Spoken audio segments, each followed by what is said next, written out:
बच्चों, आज कल जहाँ तक पढ़ाया गया था उसी का आगे आज आपको पढ़ाया जा रहा है। जो पद्यांश है आज, लज्जाशीला पथिक महिला जो कहीं दृष्टि आवे, होने देना विकृत वसना तू न तू सुंदरी को।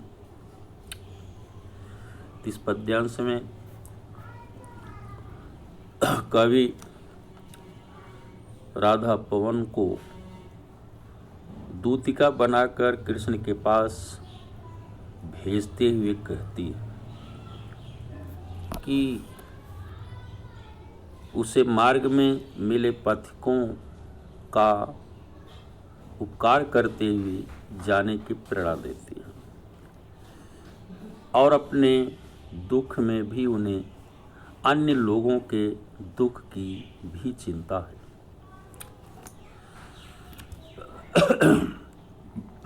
इसमें जो कुछ हिंदी के कठिन शब्द हैं,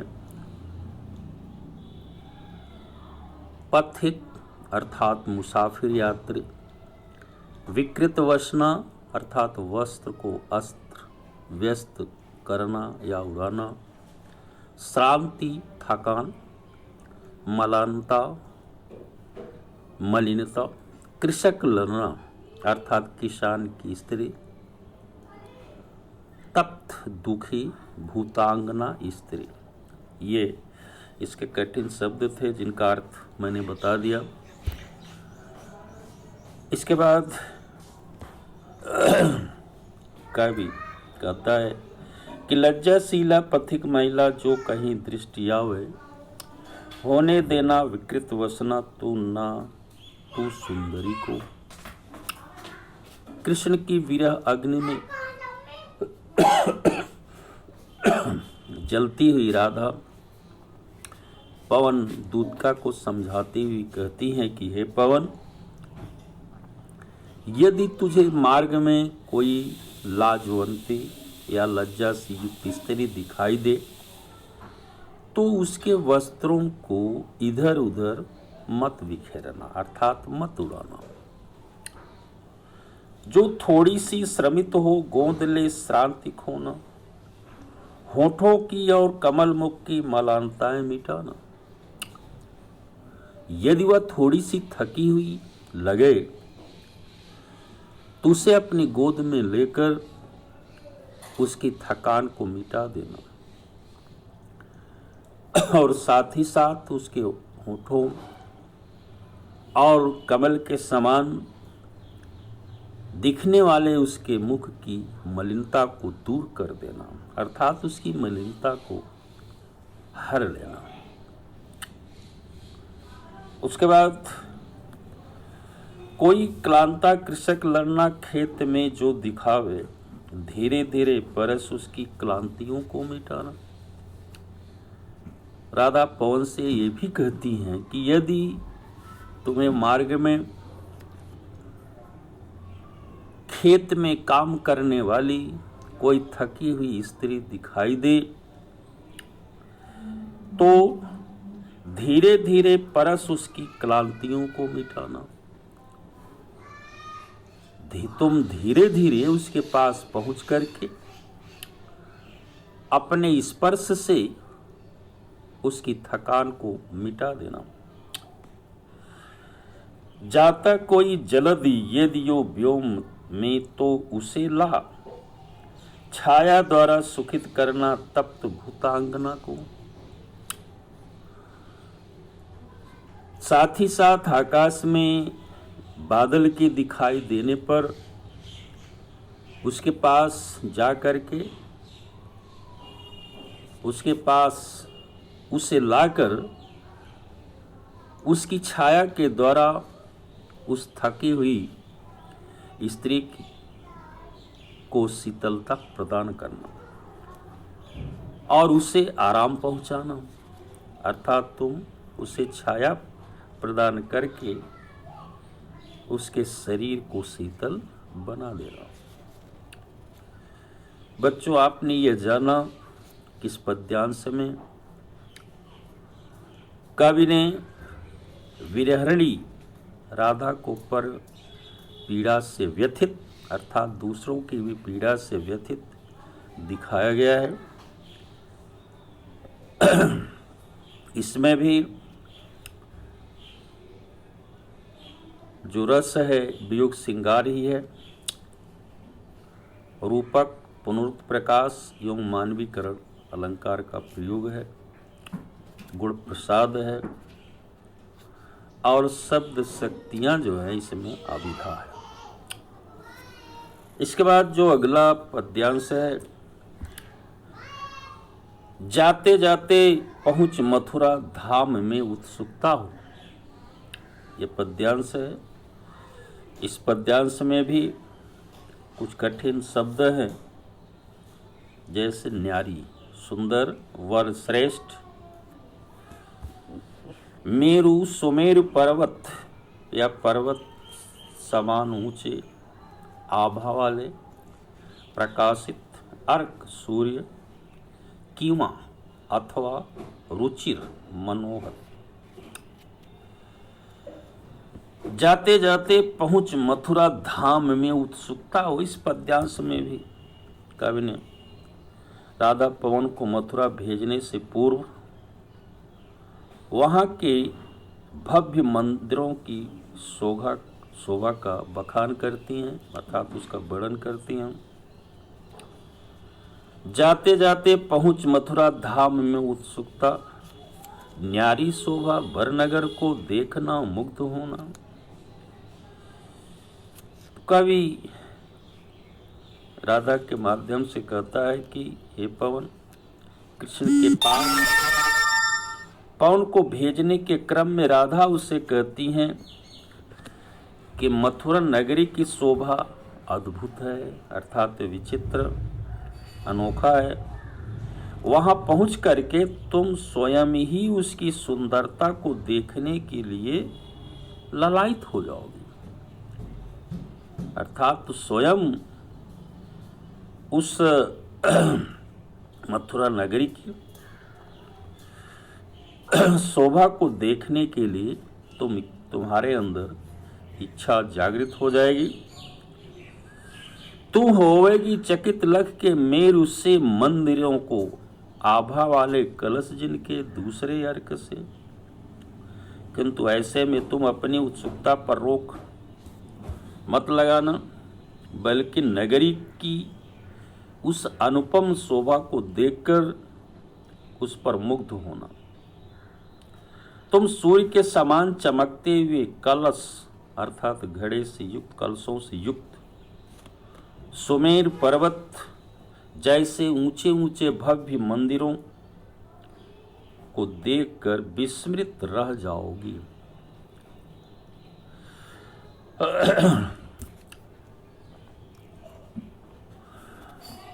देखे पूजा समय मथुरा मध्य जाना, नाना वाद्यों मधु स्वर की मुग्धता को बढ़ाना। राधा पवन से कहती हैं कि जब मथुरा के मंदिरों में पूजा अर्चना की जा रही हो तो उस समय तुम वहां जाकर के वहां बज रहे वाद्यों की, वाद्य यंत्रों की आवाज में आवाज मिलाकर उनकी मधुरता को बढ़ाना,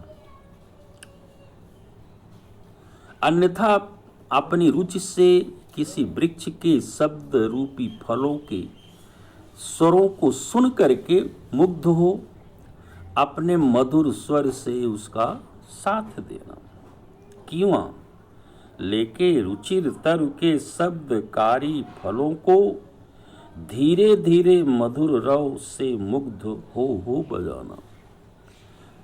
कहती है कि उस समय तुम वहां जाकर के बज रही वाद्य यंत्रों की आवाज में आवाज मिला करके उसकी मधुरता को बढ़ा देना और बढ़ा देना,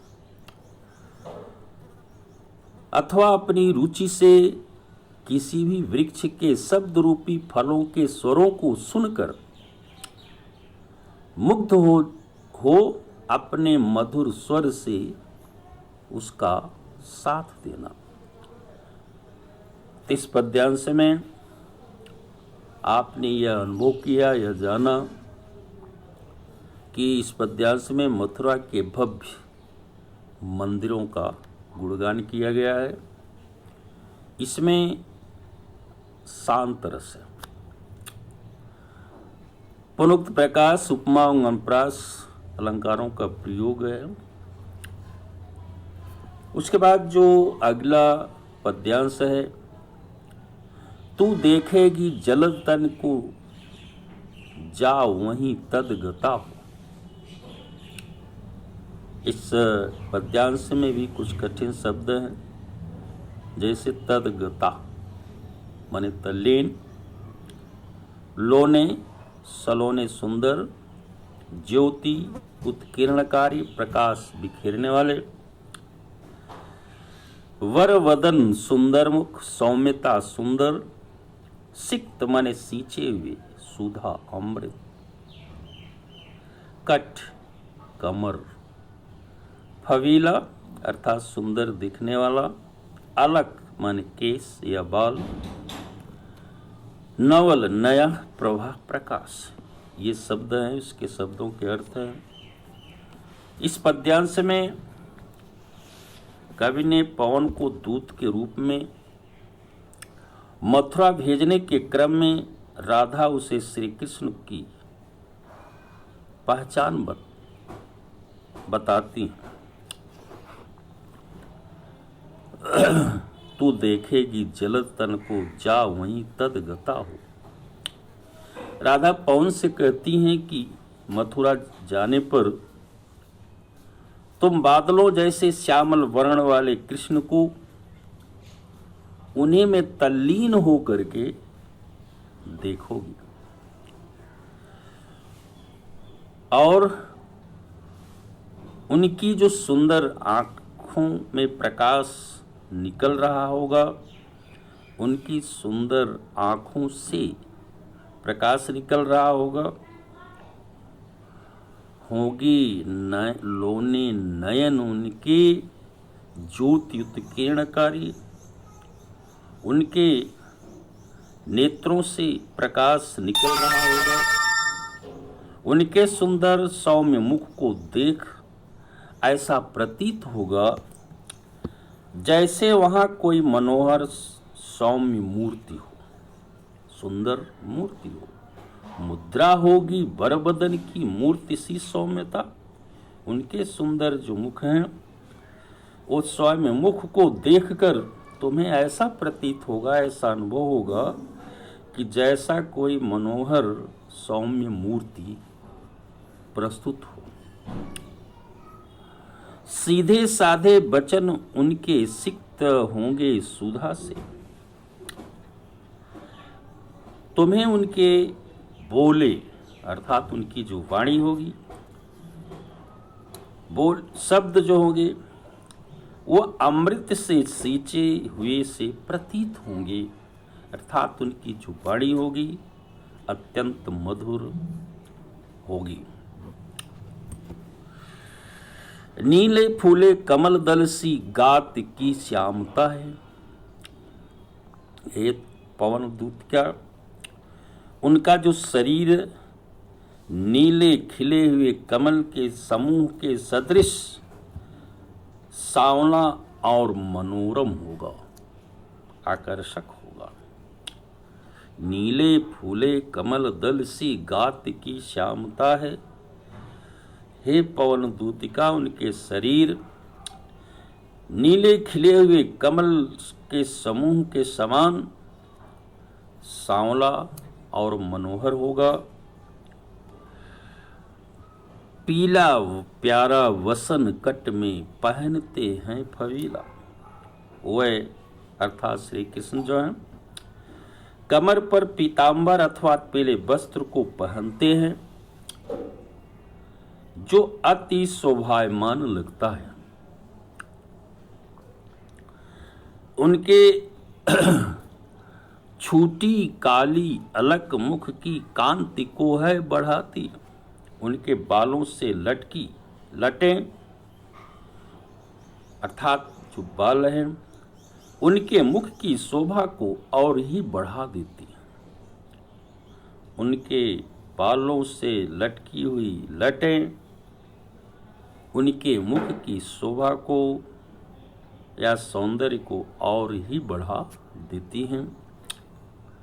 सद वस्त्रों में नवल तन की फूट सी प्रभा है। सुंदर वस्त्र धारण किए हुए कृष्ण के सौम्य शरीर से प्रकाश की किरणें सी निकलती रहती हैं, प्रकाश की किरणों के समान निकलती रहती हैं।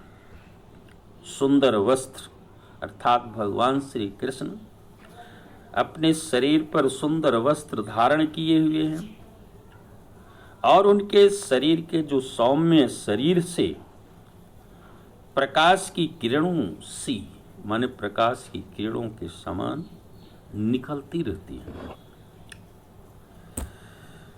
इस पद्यांश में आपने ये अनुभव किया कि यहाँ श्री कृष्ण के अद्भुत रूप का सुंदर वर्णन है। यहाँ जो है योग श्रृंगार है, अलंकार उपमा अनुप्रास एवं रूपक अलंकार की प्रधानता है।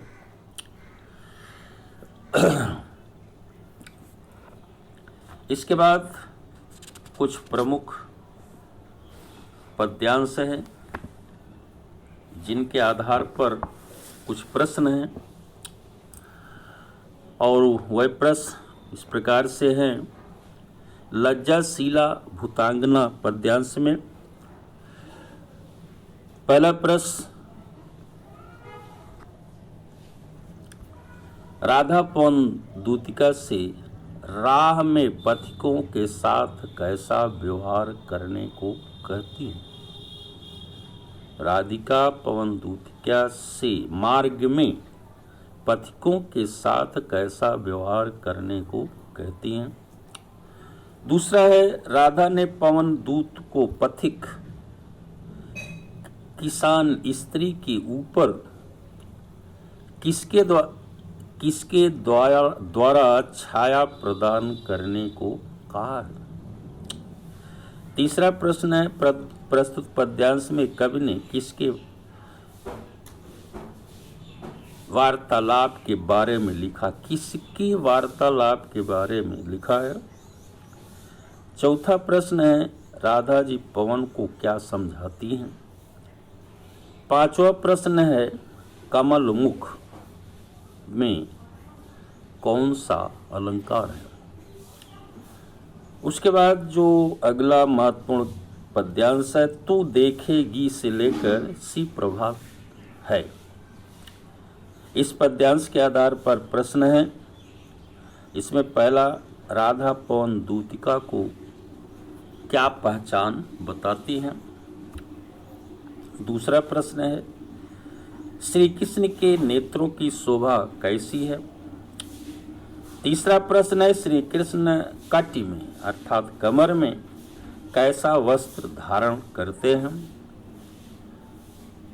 चौथा प्रश्न है, श्री कृष्ण के मुख की कांति कैसे बढ़ती है। पांचवा प्रश्न है, उपयुक्त पद्यांश में कौन सा अलंकार है। इन प्रश्नों का उत्तर जो अभी आपको पढ़ाया गया इसी पद्यांश के आधार पर है। इसको आप पढ़ेंगे तो अवश्य ही इन प्रश्नों का उत्तर मिलेगा। इसे अपनी अभ्यास पुस्तिका पर लिखते रहें। आज यहीं पर समाप्त करता हूँ, शेष अगले दिन पढ़ाया जाएगा।